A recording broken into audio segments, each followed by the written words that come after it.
I am deeply worried about it.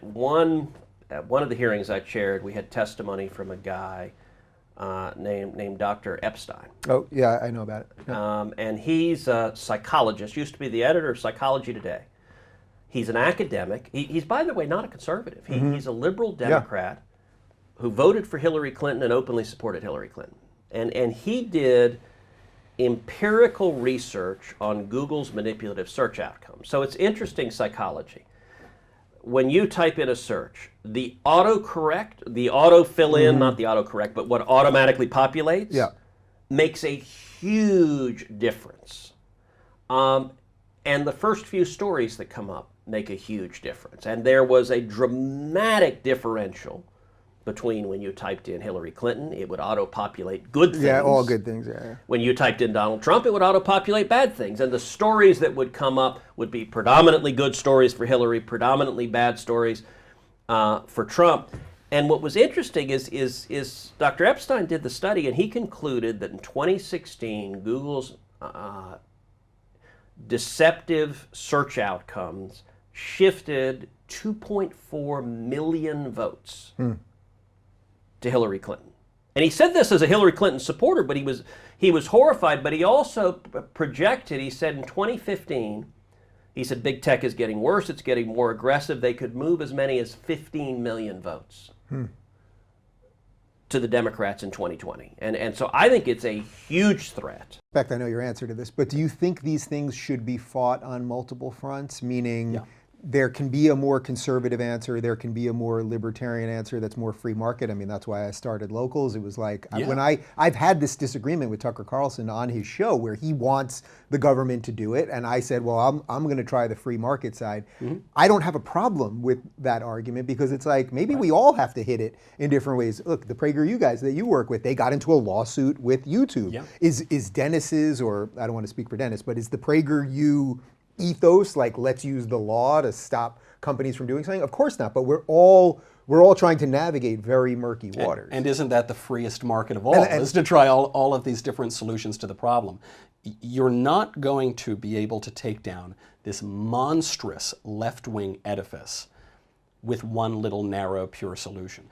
That one little narrow pure solution might help, but you're going to need a lot of different strategies, a lot of different tactics to undertake. And so certainly everything should be on the table. You don't want to do anything that is objectively wrong. I'm not advocating that in any way. But if one strategy... You mean we shouldn't just burn down the Google servers? I think they're somewhere in Utah. We shouldn't just go there and light them put on masks fire in the name of social justice. No, we probably shouldn't do that. Okay. But certainly, I mean, what you've done with Locals is a great example, right? Certainly we can innovate, we can try to create our own institutions, at least create the beginnings of our own institutions, and enforce the law that is already on the books. Those two things are not contradictory to one another, and actually, if we do enforce the law, if we do have a credible threat of enforcing the law, if we do have a credible threat of a competitor to one of these organizations, that is going to increase the likelihood of success on all fronts. You know, when you've got something like a Google, and when you add in all the other tech companies, they control the flow of internet. That is an amount of power that I don't think anybody who cares deeply about the country or any of the founding fathers or any of the people who've thought about how this republic is supposed to work, I don't think they would be comfortable with that kind of power being consolidated, whether it's in technically a private company or not. Well, I do think Silicon Valley has shifted a lot over the years. So when I was an undergraduate at Stanford in the late 1980s, Stanford was sort of a very liberal, politically correct place, but the Silicon Valley surrounding, not so much. It was vaguely libertarian. You know, it was a moderate Republican congressional district, and then sort of by the late 90s, I would say it had shifted to being sort of a moderate Democrat, which was around the time I started PayPal. And then if you fast forward another 20 years, it's sort of a pretty hard left. Yeah. So what do you think happened there? Because it seems to me that if I was taking the people that I wanted to be the most creative, the most outside the box, the most to look at the system and go, how do we fix the system from the outside? You'd want a lot of libertarian thinkers. That's the way I would at least look at it. So you'd think that everyone in Silicon Valley would be pretty libertarian. They want to do things on their own. And yet somehow in those 20 years, it became the opposite. Well, it's like, when you ask the question, why is it so left wing? I think these things are, they're somewhat overdetermined. So I would say part of it is that it's probably the most educated part of the country in terms of how much time people spent in college. And I think one of the downsides of too much education is that you get the most brainwashed. And so it's the most educated can also mean that it is the most brainwashed. This is perhaps not so true of the founders, but certainly of many of the rank and file people who are, if you're sort of like a really good engineer or really good at some specific thing, your education typically does not involve you thinking that much about politics. And so it's not necessarily from deep ideological conviction. It's often more as a fashion statement than as a question of power. And so one of the things that's always a little bit hard to score is that even though if you took a survey in Silicon Valley, it comes out as quite far to the left, weirdly uniform, weird sort of groupthink. It's super hard to know whether people really believe this or whether they're just going along. And so I think it's pretty liberal, but of course not as liberal as it looks, and that's in a way worse because it means people are too scared to articulate things. Right. There was a dinner I had at my house a week before the 2016 election with a group of sort of center-right Silicon Valley people. One of them is a very prominent angel investor in Silicon Valley, and he said, I'm voting for Trump in a week, but because I live in Silicon Valley, I'm lying about it. And so the Meanwhile, he's saying this to you. So it was like about 12 people at dinner. Yeah. And you're like, I'm the guy that just spoke at the convention. He was honest about lying. So this is unusual. This is a little bit unusual. Yeah. And the way I lie is I tell people I'm voting for Gary Johnson, the libertarian. So like he couldn't quite get away telling people that he was voting for Hillary Clinton because like your facial muscles wouldn't work and people could tell that you're lying. But sort of small lie, Gary Johnson, that was sort of what you could do. Yeah. And I think if you sort of looked at what happened in the weeks before the election, the Gary Johnson support sort of collapsed. It all went to Trump. And the question you have to ask is whether did those people just change their minds at the last minute, or were they lying all along, or were they lying to themselves? And so I think the sort of political correctness, it's always bad for thought, but it always makes things appear more uniform than they are, even in Silicon Valley. First thing when we talk about tech is we have to first admit we really don't have a market in tech. There's a couple reasons behind this. And then we have to talk about some of the problems that I think everyone admits. First of all, there's a lot of cronyism that exists between the big tech companies right now, whether it be government contracts, whether it be far too extended patents that are given to Google. We need to think about this. I think that patents, in a lot of ways, are anti-free market. And I think we should shrink the window of how long some of these patents are. So you said it the best. Google has this algorithm that no one can figure out, right? But they also have it patented.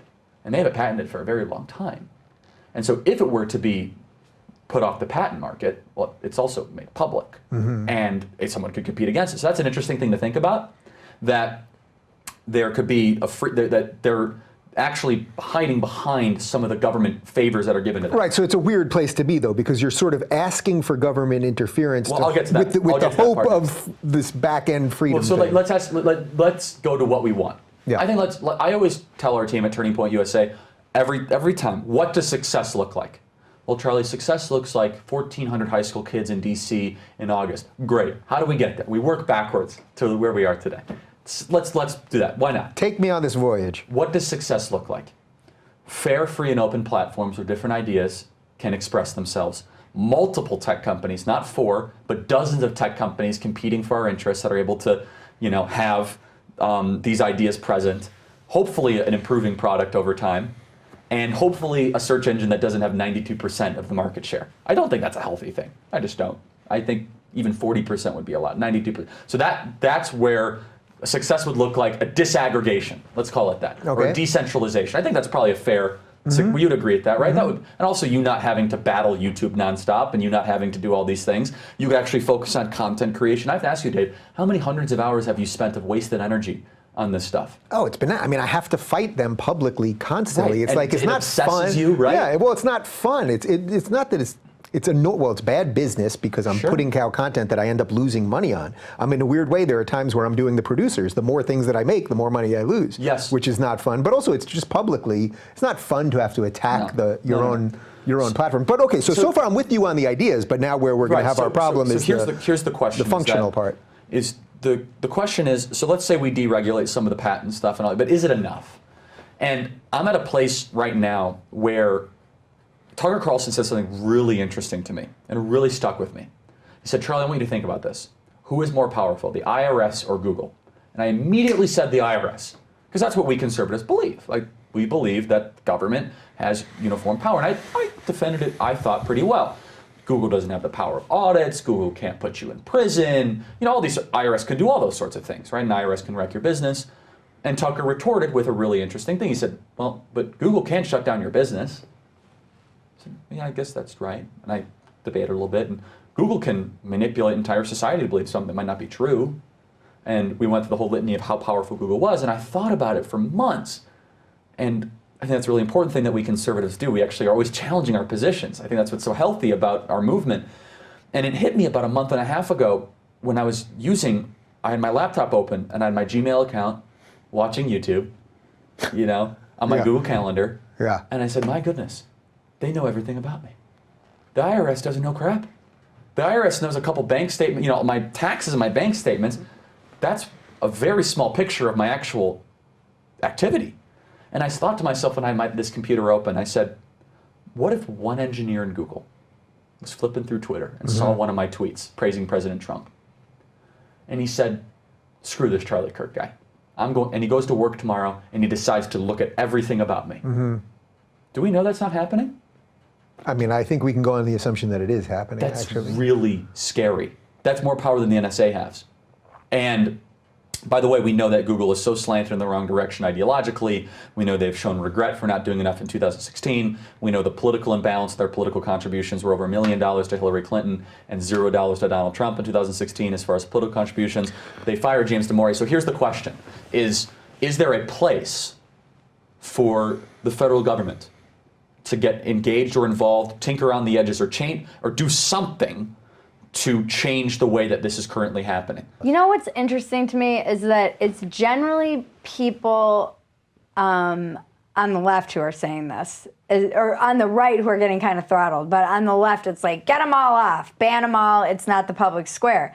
But I think that it hurts really marginalized people the most. Of course. The trickle down.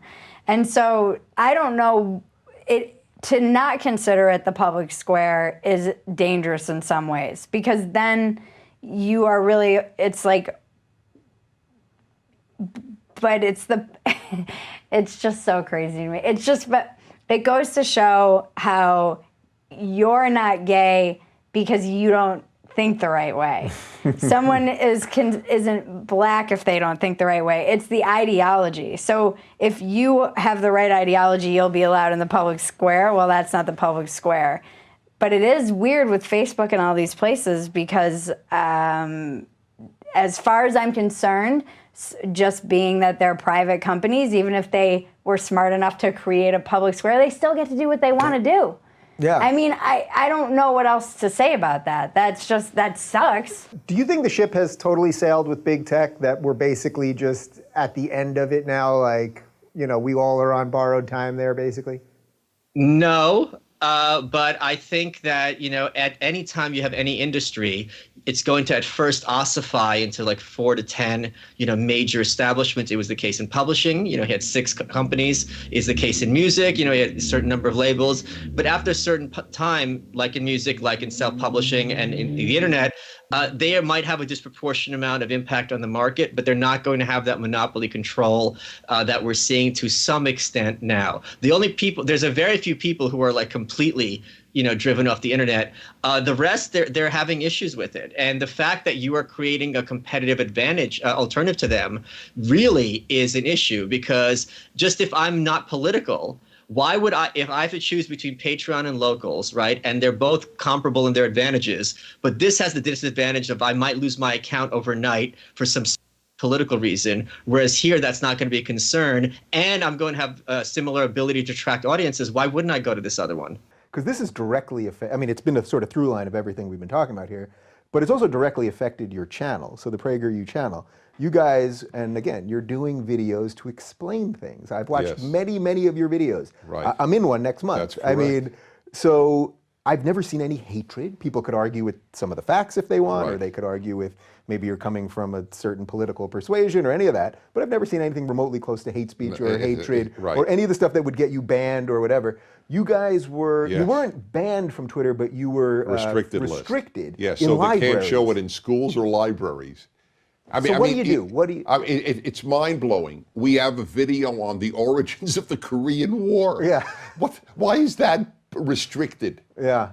So what's happening here with, look, this show is on YouTube, so I don't want to make the YouTube gods too angry at me. No, they won't be angry at Yeah. you. Well, but it's a very, look, I was sure the Wall Street Journal had a featured editorial on behalf of Prager University Yeah, I saw it. saying, what is YouTube doing? What are you nuts? Because a lot of Wall Street Journal people have, Brett Stephens has done one, Kimberly Strassel has done one, and others. And so they know about us. What are you kidding? YouTube? Are you nuts? So what do you think is actually happening? Well, there? I do know you think what is some happening. leftists are meeting at the Yes. top of YouTube? No, and saying, no. I think that there are leftists who troll the websites, especially among those that are successful. And we're the biggest producer of conservative videos in the world. 220 million views last year. That's a serious number for anybody, even for the left. Yeah. And so they know that we exist. And so if one bugs them, then they just say I don't know, bad material or objectionable or hateful. And if they get enough of those, there's an algorithm that says, okay, we got reports. I don't think they sit there. They don't monitor them. Right. They get feedback. And so leftists who want to shut us down send this feedback. But but once they're contacted, once the Wall Street Journal, they then had another editorial. They had 3 editorials on behalf of Prager University in the Wall Street Journal. That's a big newspaper. And of course, not one liberal newspaper has, so they're not liberal, they're left. A liberal paper would come to our defense. Right. Do you notice that the norms and standards, to quote The Atlantic, of American life seem to have changed overnight, and all of a sudden, we're being told we must accept things that would have been completely unimaginable 2 months ago? Well, Tucker, there's so much to talk about here. First off, I didn't realize I was going to be on a sci-fi show tonight, but we are entering a dystopian future. We are entering an authoritarian future because, as I've said to you before, authoritarians love authoritarianism. So they're taking this opportunity when we're all confused, we're all locked at home. The only way we can communicate with each other is through their pipes, is through YouTube and Facebook and Twitter and everything else. And they're actually finally saying to us, this is who we are. I mean, the Atlantic is ridiculous. I don't know anyone that reads it anymore.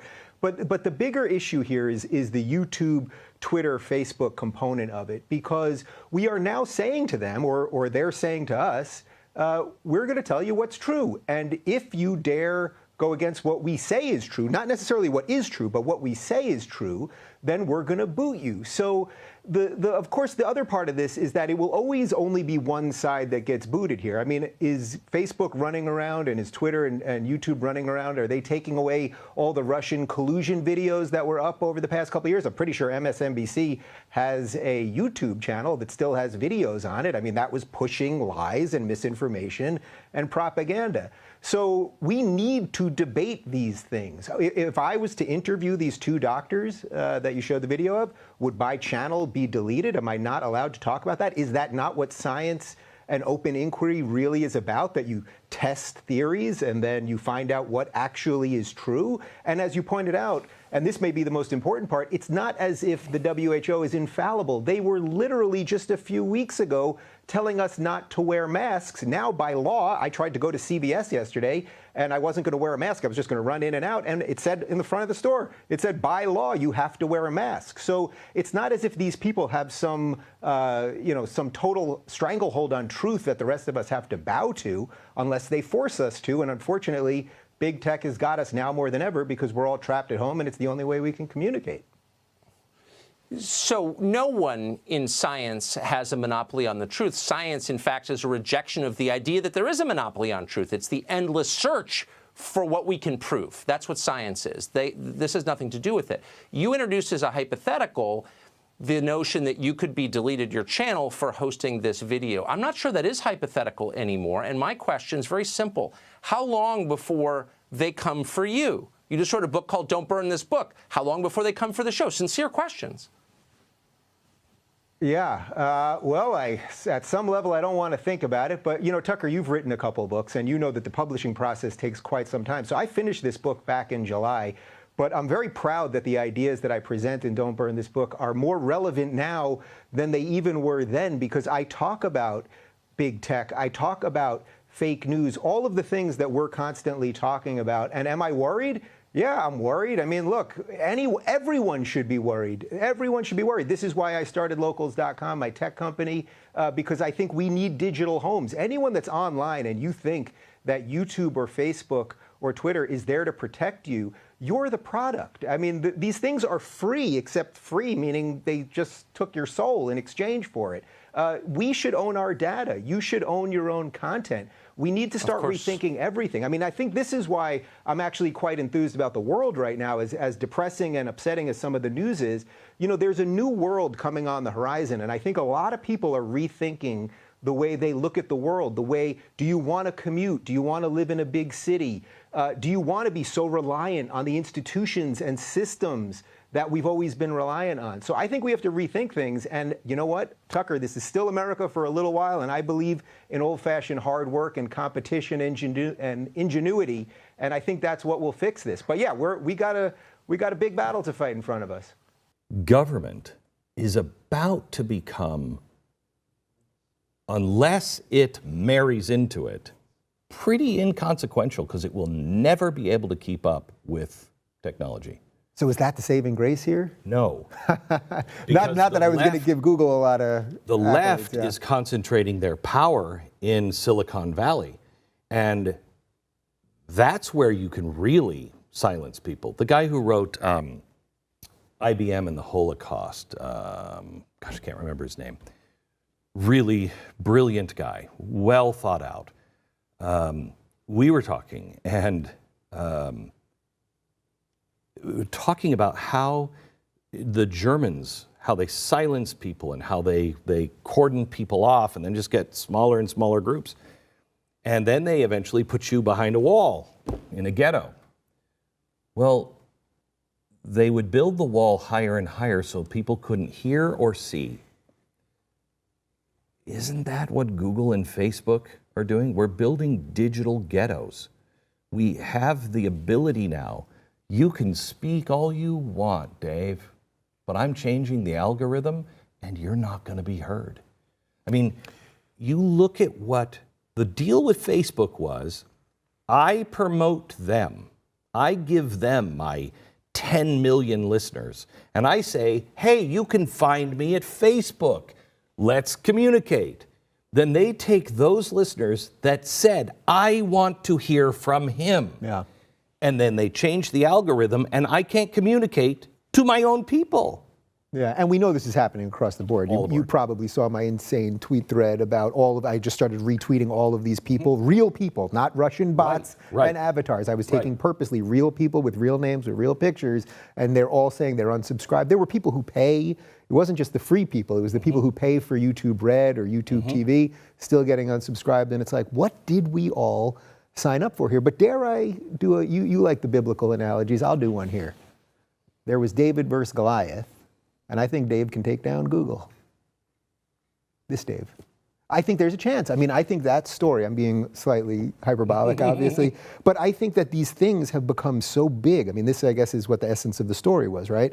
That this Goliath, this Google, has become so big that it will crumble under the weight of its own crap, basically, that there will be enough people inside the broken machine that will wake up that... I hope. That individuals, basically, I hope. Look, all you got is hope, right? Yeah, and you're 3 to 5 years away from it being a cage. I mean, their behavior with China, which I outline in the book, is pretty horrific. What the road China is going down is terrifying. And Google is right there with them. And that is evil. That is evil. They say don't be evil. Well, that is the definition of it. And if they just slowly, the guy who closes the door on the gas chamber was most likely a guy that was fixing trucks before the war and a normal guy. You don't suddenly become evil. You slowly move into it, especially if you're surrounded by a group of people that are all absolutely convinced that they are right and the other voice is wrong, and therefore we just have to filter them out.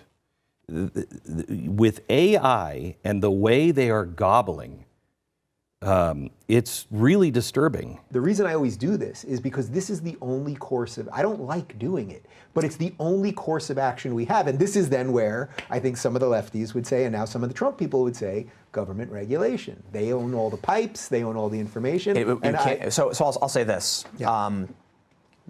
I said earlier I would welcome regulation against Twitter because I believe it's becoming so detrimental, especially after talking to Jack and Vijaya.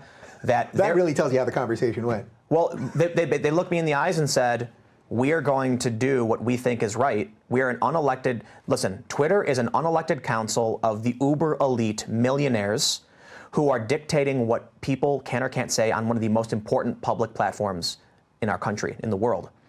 Who determined they should have that influence over our elections? I don't like Citizens United. And yes, I understand the nuances with, taking away the right to speech through money means that mass media companies will hold too much power. It's complicated. I don't want billionaires dictating our elections. I don't want oligopolies forming, and I certainly don't want Twitter joining their party. I see them say this, and I say, you know what, maybe the best thing would be a sledgehammer right now, because the debate is basically over. They said basically, we allow speech on our platform if you follow our rules. Well, we know people are getting elected through your platform, and you've excised a large portion of the population. Knock it down. I've been looking for a great way to do this, and I'm glad that I connected with you. We're launching today my platform on locals and starting the Tulsi community on locals. It's going to be a great place to hang out in Hawaii. We call it Talk Story. Hey, let's go Talk Story, which really is just like, let's exchange ideas. Let's share our stories with each other. Let's get to know each other better and see how we can come up with great ideas, constructive policies, different things that we can do both in our own ways as individuals, in our own communities, in our own circles, but also how we can work together to further advance the ideas and values that are fundamental to our country. So it'll be I'm excited about it because it'll be a great place for like-minded people to come together and have these discussions, hang out. I like to cook. I know you do too. It's not going to be all politics. I don't think anybody can stand all politics, but it'll be a great place to share conversation, exclusive content. I'll find my best recipes and share a few with people. My most recent one was a beautiful vegan miso shiitake ramen. Ooh. And I posted that on Instagram, and people were like, oh my God, that looks amazing. Share the recipe. So it'll be a fun place to gather together and have some real conversation, make friends, hang out, and be free from the concerns and constraints that a lot of us feel. I think very carefully before I put out a tweet because you have to. This will be a place where we can all kind of just relax a little bit more and know that we are amongst friends. Yeah, awesome. Well, I'm obviously thrilled that you're part of it. And just to be clear, so the direct link, of course, is tulsi.locals.com. And I just want to be clear for everyone watching this. Although I did start Locals, I have no control over any of this stuff. Tulsi, it's her community. We just basically built you the house. And now you go ahead and do whatever you want in that house and have whatever exchanges you want to have and post your food pics and your surf. I sense there's going to be some surfing videos on there as well. There has to be. Do you sense that generally that this will be the direction the internet is going? That's been my inkling for the last couple of years, which is why I started Locals, that the big tech thing, we went from too big to fail to too big to succeed. And I just felt, if we could just treat the internet the way we treat our own lives, in that everyone can have a house, but you don't have to invite everyone in your house to do whatever they want. That to me seems like the right way. Is that kind of why you jumped on board this thing, besides me harassing you about it for a couple weeks? No, it's. I think it is. It's to me especially. I mean, you had foresight and you saw this perhaps a lot early. The need for something like this a lot earlier than others.